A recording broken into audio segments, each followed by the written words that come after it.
We've gotten to take a look at some of Paul Klee's artwork. And now that we've done that, I'm going to go ahead and ask you to get started on your own Paul Klee portrait.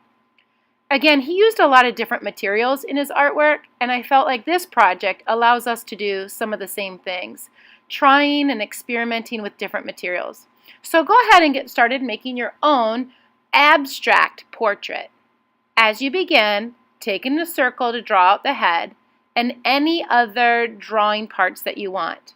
When I draw, in mind, I'm thinking keep it simple. I ask you to keep it simple because in the next step, you're going to be taking some glue and outlining over top of your pencil work with black yarn. Once you've outlined it with black yarn, then we'll go ahead and start letting it dry so we can move on to some different materials. The black yarn does a nice job of making all of your pencil lines stand out. It makes it almost like what a black oil pastel or a black Sharpie might do in a regular drawing. This yarn is going to make it a little bit more 3D and allow us to experiment a little bit more fully with chalks in the next step. We're going to have to take a moment now and let it dry. There, now that it's dry, or at least close to being dry, I'm going to go ahead and take some chalk pastels now and start blending and mixing my colors into the paper. I'm going to show you some different things that you can do with your chalks today, and I hope you have fun experimenting with these chalks. As you get your chalk pastels, start out with a color and begin coloring. You can go ahead and leave the color as it is, or you can mix it with different colors.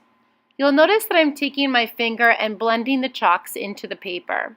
You can do that, or if there's a lot of chalk dust, you can take it to the garbage and tap any extra dry chalk dust into the garbage can.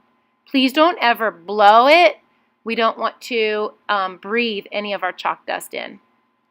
Another thing that you can do besides blending your chalk colors together is draw on top of it without any mixing. So again, we'll go ahead and do some of that with our background.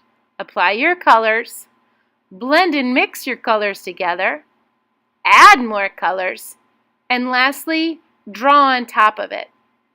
I sure had fun experimenting with using different materials today, pencils, yarns, and chalks to make this a mixed media artwork.